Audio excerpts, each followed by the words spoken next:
Welcome everybody to UMSINDO. Really on the gram.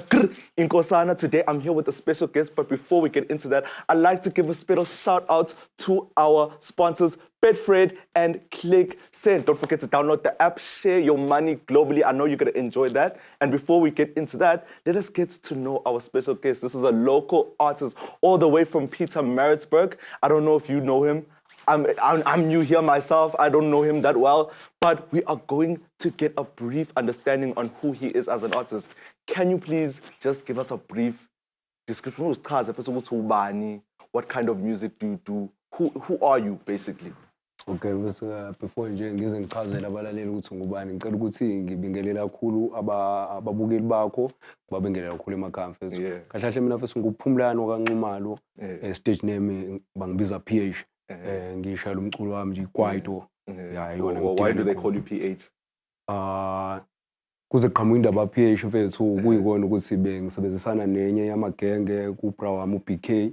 Bembizwa ubonkosi so sasihlukanisa ukuze sikwazi ukuthi sihlukaniseke sasisithatha emagameni ethu ukuthi okay njengoba nguphumlani nje singithatha ngibe uPH.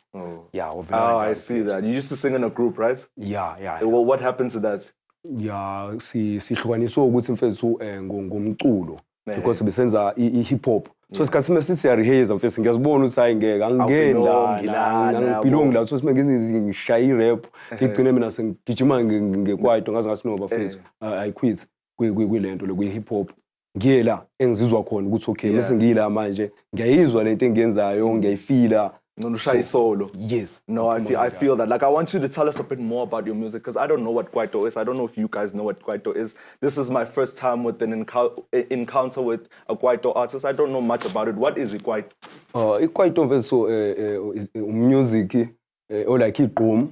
Manje sibebiza kanjalo ke ikwaito kahle indala sibone. So it comes from igqom. Igqom manje sibebiza ngegqom. Manje sebenza ukuthi kube igqom bayishintsha kakhulu kodwa ikwaito nje indala uthi yenziwa oskito professor so ulo music kwabolo. What made you stick to specifically ikwaito? Because you also as an artist you could have changed and said, you know what, since everybody's doing gqom, why nami ngenze igqom? Because I'm sure it would have in line with what is actually happening right now, right? Yeah. Why didn't you change?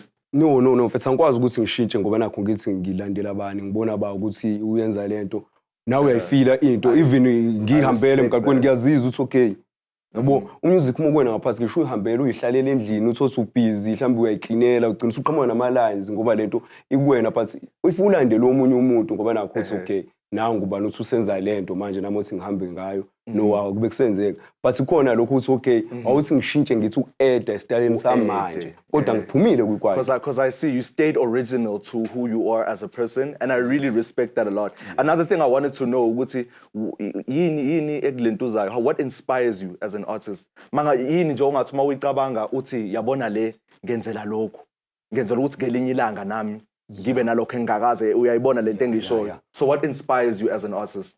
Mhlambe mhlambe into engigqugquzela kakhulu nje njengoba ngi-artist ukuthi ngiqhubeke no-music mfethu lento ngizothini mina ngiyafila ithalente kumina futhi ila ngimina lento ngiyayifila mfethu ngiyenze ngoba nakho ngithi ngifunani but ngiyafisa ukuthi kesinye isikhathi nami ngizibone mfethu ngiphezulu ngifana nawo wonke ama-artist mfethu uyabona ama-artist wonke umuntu unento zakhe khona mfethu ukuthi ku-music abanye bangasho ukuthi lento mhlambe uyenza because is a talent enye futhi abanye and futhi lento iumsebenzi kuthini yona into futhi akuphilwa ngayo kunama artist angakutshela ukuthi mina mfethu angisebenzi indawo yona into engidla ngayo le. I see that and that's something really great. We all want to make a living out of our career. It's not really easy, but I want to just know from you what are you hoping to achieve from being a kwaito artist? Mfethu kuningi kakhulu mfethu engifisayo ukuthi ngi-achieve empilweni yabo. Is there something you haven't achieved until now? Because I know you've been on radios. I know you've been with producers and things like that. Yes. So what are you exactly hoping to achieve from that? Mhlambe okwamanje before ngize sekuthi okay ngifisa ukuthi ngi-achieve okwakuqala nje ngisakufisa manje ukuthi ke ngithole mhlambe itude ezinkulu ezingakwazi ukuthi zingithathe zingibeke la engifuna ukuya khona la sengabe sengibheka ke mase sengilezo itude ezinkulu ukuthi manje okay sengibheke phi ke manje sengifuna uku-achieve ke kodwa ukuqala manje ukuthi ngisafuna ukusuka la engikhona ngephezulu. How do you think you're going to do that? All right. I want you to hold on to that question before he answers me, guys. I want us to go to a quick ad break, guys. Kyabanda ngaphandle. Grab some coffee, grab some tea. Ubambe amakeke. We'll be right back to the show. It's me again, Inkosana. Welcome back, guys, to the app break. I hope your guys are refreshed. Bambanu Blanket, guys. We still have more questions for our special artists. I want us to give a special shout out to our sponsors again, Betfred and Click Send. All right. Now, I was busy asking Upumlane Uguti, how does he intend on achieving his goals? Because we all have goals, guys. Sonkes now, Leon Uguti, I want to be famous. I want to achieve that, for my mom, for my dad, for my future kids, maybe one day. And I was asking him, what's how you intend, because that's a very huge step. I just want us to give us a brief description of how he does it. Pumlane. Sure. Yeah, but shuthi lento le mfethu ilula kakhulu. Ilula kakhulu njengoba ngisho ukuthi lento italent kumina isegazini. Shuthi mina yodwa fanele ngenze sure ukuthi mengenza umusic wami mfethu ufanele ube good uyingenele wona kubantu. Yabona manje sekulula kakhulu mfethu umusic sesiyawenza sifake emafonini ungene zonke indawo. So mhlambe ngagcina mangenza into le engathi milalelo abanye uproducer abakhulu besho ukuthi no ubale ntwana lena sayidinga mfethu ngikwazi kodwa uma ukuthi nami ngizocula ukuthi hayi ngiyacula nje mfethu kuba nakho ngibone bani ecula ngikubonile mfethu ucula nami ngifuna ukufana nawe ukuthi ngibe lonto angeke uze ngikwazi ukuthi ngiphumelele. Another thing is because I know people have heard your music, you've been into a production. How did that work out for you? What happened to your producer? What happened to your record label? What happened to that moment in your life where you actually thought you were actually going to succeed, but you didn't get there? You didn't get there yourself. Mfethu mesibula lapho mfethu ngisebenzile nento abayo production namanye ke ezinye zeyituto amazasekasi. So kwaukuthi ke mfethu kuyikona ukuthi ziyabakhona ingqinamba and futhi mhlambe into engasiza thina siyamali ukhunjana nama local artist mhlambe nomunye ukhona obukayo naye we local artist kubalekile ukuthi ungene ku music uunderstanda yezwa lonto le uunderstand yes ungaculi ngoba nakho ngiyacula ngisenginethuba lokuthi ngirecord but sifanele uunderstand ngoba kuningi abafike sibhekane nakho uthi ufundile ngomusic awazi ukuthi wena ujabulela ukuthi okay manje sengisathiwe ngiyarecorda kanti awazi ukuthi ngale kwakhona kwenzakalani. So uma usuthola lesi lonto sothi siyaqgilaza sike ukuthi I know shuthi ayikho lento engiyenzayo understand. Yeah, I see, and that's a very important lesson that we all have to learn. As me as an artist, I'm not perfect, guys. I don't know much about business in this industry, but I am learning as we go, and I feel like it's important that we all have an education. And I want to just ask Upumlane, what have you learned from all the mistakes that you made? Like I know you, I know Mhlape, I don't know personally, but through the things you learned whereby you got scammed or isn't that something? What have you learned from that journey, and what would you change about what you did? Mfethu ngifunda okuningi yabo ngifunda okuningi kakhulu mfethu ku music noma ngakafundi kakhulu yabo lonto leyo kodwa esengeke ngakubona angeke kusaphinde futhi ukuthi kungiphinde because mfethu ngifundile ukuthi okay khona lento kuthiwa amadili. What is that? I want to know what that is. I'm not into music, but I want to know how kubhalwa kanjani. Is it like per month, per week? Noma is it like a gig? Ukuthi uyacula and then kwenzeka kanje. Give us one example at least.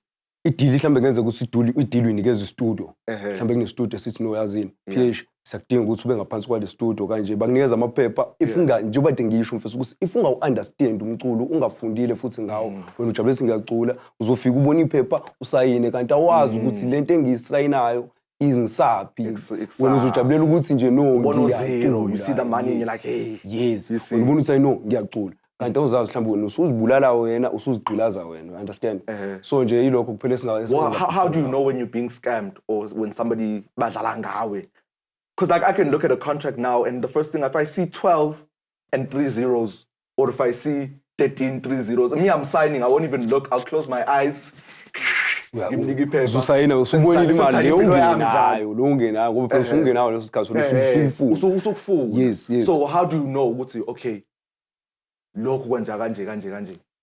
Lokho ukuthi uthola ngokuhamba kwesikhathi mhlawumbe usuthola vele usuthola ngabanye asebephambili asebekubuza ukuthi efethu njengoba wenza kanje nalana utholani uma usathola lokho engikuthola la kusikhona lokho mfethu yabo lo but ke asingajahe lapho thina njengama locally sijahe thina kuphela ukuthi sizoziveza sidingani ilokho kuphela thina I really appreciate that. Phumlani, we're going to get back, but again we're going into an ad break, guys. Bambana ma chips this time. Ngiyazi nizoba nenyongo, don't eat cakes too much. Sizobuya manje, it's me again, Lindela Mbetamkhono, Jelly Undergram, Inkosana. We'll see you just now.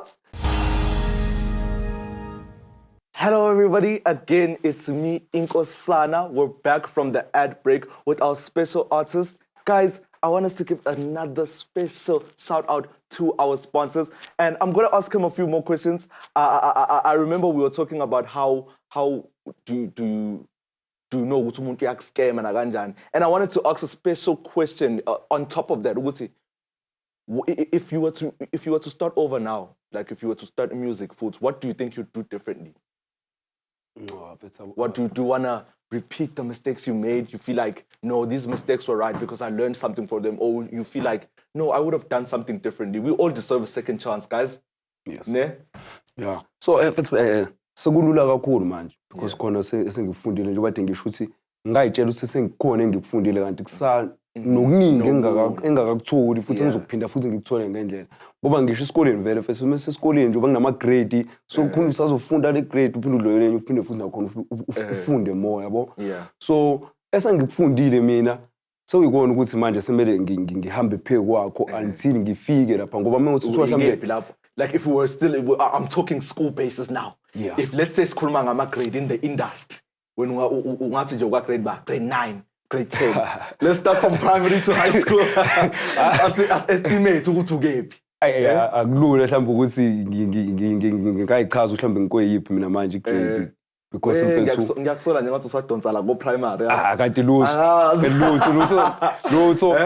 sekuzanyiwe kona. Sekuzanyiwe mfethu. Sekuzanyiwe kakhulu. You should give yourself credit for that. Sekuzanyiwe kakhulu. Shout out to Phumlani, guys. Sekuzanyiwe kakhulu because mfethu sengikwazile ukuthi ke ngize ngibe ne-album, full album engayikhipha ngayenza yagcwala. Ngadlulela kwezinye indawo eziningi mfethu nekumeke kwezinye futhi eziteshi zemsakazo. So but ngisafuna njengoba ngisho ukuthi ngisafuna more yabo lo nto futhi angikwazi futhi ukuthi ngiyichaze ukuthi mhlambe ngikwe grade or kanjani mina ngisafuna more ukuthi ngifanye. What is that more? Okay, what's that one point lapho ngathi khona, you know, now I made it. Let's start from if you had a goal list, if you wrote down a goal list, what would you say was my number one goal? Ukuthi record label noma recording label nje mase ngisole recording label. Yes. Can you start on yourself? I think you can be a producer. You seem to know a lot. No, mina first again. You know, give yourself a chance, bro. No. Give yourself a chance. So, njengoba nje ngisho ukuthi njengoba ngivocali into engiyifeelayo mfethu. Ongathi noma ngiphaphamisa ebusuku ukuthi mfethu. Asambe manje so record manje mfethu. Ngoyenza nangendlela emotweni ingoma ngifike ngenze le yanto engiyifuna. Uhamba umculela. So angikwazi ukuthi mfethu sengithi awuthi ngiproduce la sengikhiphela umuntu. So when you feel like you're talented. Yes. No, but like the reason why I'm asking this is baningi abantu aba talented. You know that, right? Yes. But so what makes you different as an artist? Because I can say I have talent. Nami bafethu mangasungikezile ntuza. Ngiyadlala. But nami mangasungikezile ntuza mhlambe ke if I was as talented as you are, obviously not. But if you were to give me a few lines ngithi ayibo nami ngifuna ukucula quiet bafethu anginikezeni script. So what do you think makes you special as a No, ukuthi mina mfethu akudingi ukuthi ngize ngilokhu nje first mhlambe ngize ngohlala phansi or ngivalele endlini kuyimanje ngihlanisa ingoma njengoba sila mfethu sengasime ngihleli kanje first mina sengiphethe ingoma ngalo so fohleli kuona yayibona lodwa lese kuphuma ingoma futhi simnandi sibayithanda abantu awuthanda ngoma yini necathulo zakho nje ngathi ngoma yini ingoma first into ephilayo into ohlezi uyenza first ayidingi lento ukuthi azathi umuntu mhlambe ke ngithi yafika na mhlambe kufika mhlambe the producer like on taba yo production so IPH sidinga ukuthi senze ingoma sengithi mina yaninikezeni 1 week manje first BTC rice siyasebenza manje siyasebenza. Wait, can I ask what advice would you give me if I wanted to say okay namba first ngifuna ukuqula igqomo? I don't know if you know nami ngifuna ukuqula angikwazi but like if you were to give me a chance guys ungeza ukuthi hawu bafethu unginikeza ibeat, what advice would you give me? mfethu isimple kakhulu leyo nto ke mfethu for mina ke sengikhuluma ngihlamba ngikhuluma ko hip hop no gospel nani sengikhulumela mina mfethu sengasho ukuthi no EPH ngiyafisa mfethu ukuthi ngishaye kwada ngiyayithanda iqala into ngeke mfethu into mfethu uvele wena uthi ngiyayenza kodwa ungayithanda I understand lona usho ukuthi ayithanda no sengizozama mfethu nami what if ngiyayithanda but angikwazi ukuyenza yeah mfethu ithanda kanjalo nje kanjalo nje uzodlala ngabantu mfethu you know what okay let's hold on to that question guys we're going back to an ad break sizobuya manje siyashintsha nje fast phuza amanzi stay on your seat we'll be back inkosana. Welcome back, guys, from our ad break. I hope you are refreshed. We were busy talking to Upumlani Lana. I was asking them a question, and I wanted to ask you another question, just one more question before we run out of time. Uguti, what difficulties do you come across as an artist when it comes to recording? I know me, guys, I'm not perfect. Whereas my director knows, wink, wink, my director knows I'm tapping no, I'm a mistake of 15 before I get it right. But that's what, it's not about that. It's about the talent at the end of the day. But we know you are talented, but we all make mistakes, guys. We all make mistakes. So what kind of difficulties do you come across when you're recording? Because I know you're not like everyone else. When I see one of my lines. Yeah. Yabona ukhuluma enye into mfethu yabona uma sekustudio mfethu uma ususestudio usurecorda is like imic ngazi uthi iyashisa ngathi iyavuza julu kuba amanzi mfethu julu kuba amanzi lapho producer ayifuna lento ayifunayo mfethu and futhi abanye producer abafani khona mfethu uyarecorda lokuthe yabona mfethu akutshela baba ke lalela baningi abantu engisebenza nabo lamo ukuthi uyahluleka vele uyeke ngoba futhi awuyazi into yenzayo mfethu akudlalo estudio so manje wenza njani uyaxosha ngeke bethu baningi phela abantu abafuna ukusebenza mfethu wena lokuthe asiqhamuke phansi that's a lesson we all learned that the hard way but again when you are recording I'll take me through that ukuthi wenza kanjani mfethu angifuni ukuthi I've never been in a studio that's why I'm asking yes for anyone else who hasn't been kwenzeka kanjani lapho ungena ushaya ingoma yakho bese kuthiwa it's done now yeah usushiyo sizosala sisebenza phela umproducer kodwa but mfethu mina ngiyahlabezana nenkinga mekuthiwa ngirecord ingoma mfethu nami ngiyawenza ama mistake khohla ama verse yes kuyenzeka mfethu usubhekene nalomuntu mfethu usayidinga lento ubonza bona manje noma ungakhohliwe iverse mfethu base ngithi usukuzwa ibeat uthatha uzoketch ibeat mfethu sakutshele no producer phela nabo basuke befuna ukuthi baphushe idudo zabo akakwazi ukuthi akhiphe ingoma eyizwe siya ngoma le ayikho lento yenzayo so nje mfethu into ezenzakalayo mfethu kodwa ke it's live gcina mfethu ukuthi mina into engize ngilwele ukuthi ngikwazi ukuthi nginqobele yanto kuyikona ukuthi okay mase ngo-recorder mina mfethu angivele ngiqale ngene e-studio mfethu qale mfethu ngithi hlamba kanginezele so sikhashana ngiyenze lento ngingakayilokhunje ngingakayirecord ngise ngiyalapha vele mfethu sengiyayitshela okay imic angisayibheki sengiyacimaza sengikhuluma nomqondo wami uthi okay na into engifuna ukuyenza mfethu all right I see that now can you please tell me ukuthi how do you distribute your music distribution ihamba kanjani leyo because we all want to market ourselves as an artist so how do you ukuthi mangaso uproduce ingoma manje because I know you don't have a record label so ukuthi posta ku Facebook posta kulentuza how to take us through ukuthi posta kanje how does distributing your music go so mfethu ukuze ngipush music wami mfethu sekulula ke mfethu khona ama internet yabo lonto siyakwazi ukuthi ngiyakwazi ukuthi ngikuphushe ku YouTube khona ku YouTube ngiyaphusha khona Facebook ngiyaphusha ama link mfethu ukuze ngikwazi ukuthi gcine ngitholakala endlela engikuzo ngisendele mangicela ukuthi ungisendele njengoma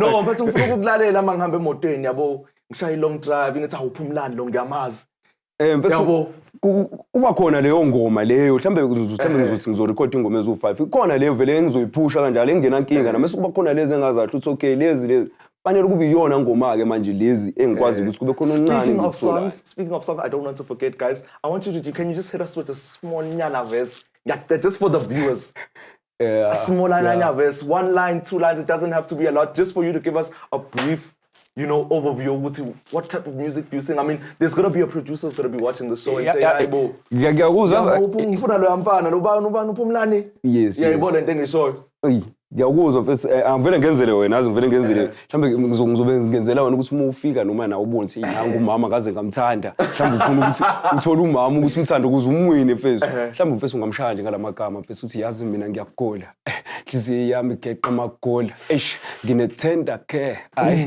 ngizokuphatha grand ngabana kabo sikhothini nababo blome emakhoneni never mind what they say mina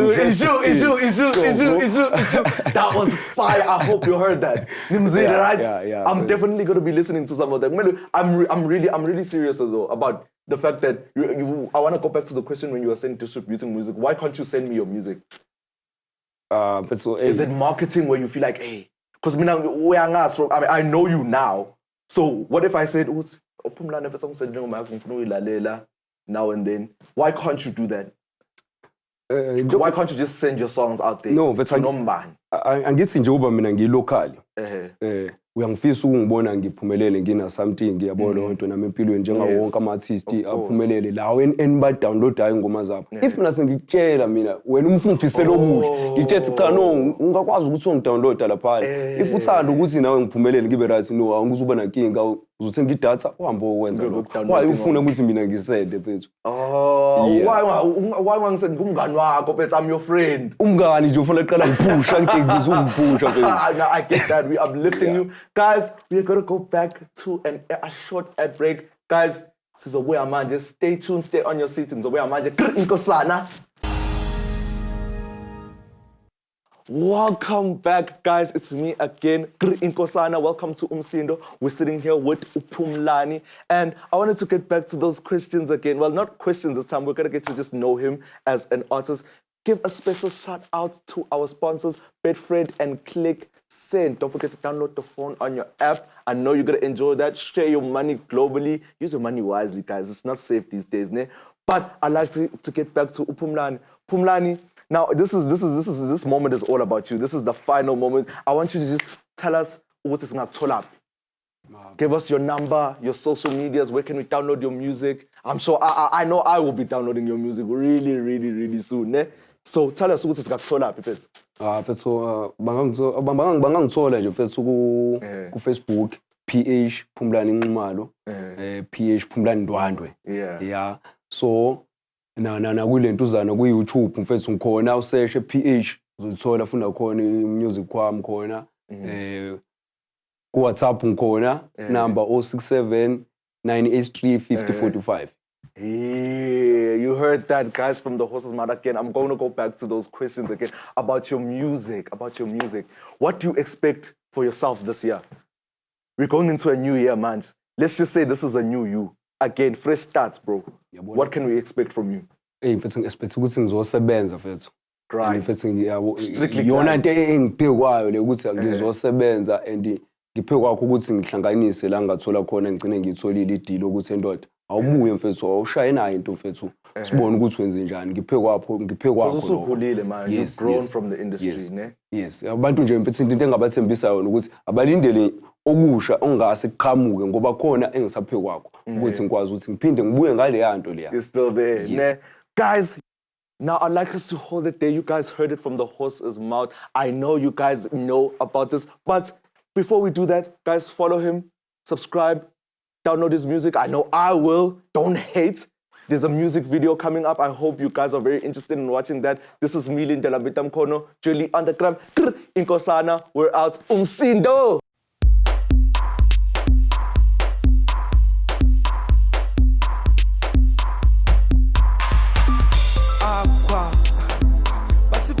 Mathandweni baba owendanda thoke silanda umasixweshe baba hayi ngizokufaka iringa ikhenze njani ngempela manje ya woza masixweshe cha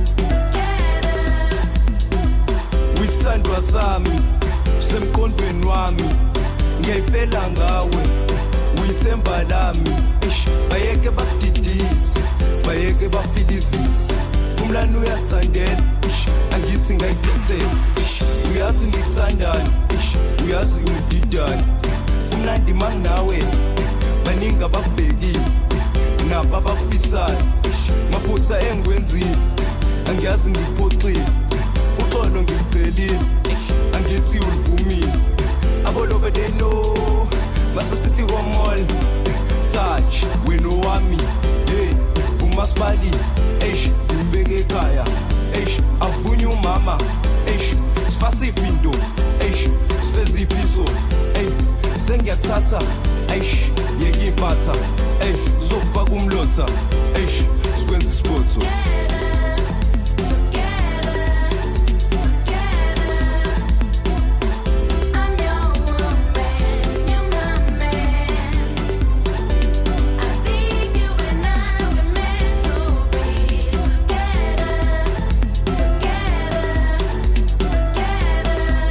I never used to think to you and I would be together forever.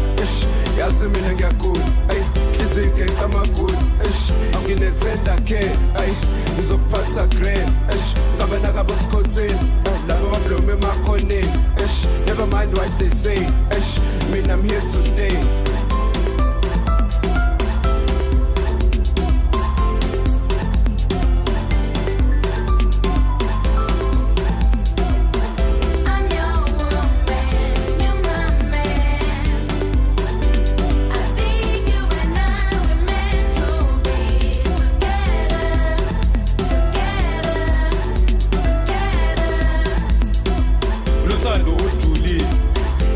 Sivakile bayeka bokhumile bahlale besigagile indoda ikuthandile afuthi inqanyile ngide ngikubonile uvalo lumbambile abanye ngibayekile uwena engikukhethile ifika ingididile nobuhle bokudlayisile lothando engikutholile engathi ngisesigwebeni senhlale ngikujulele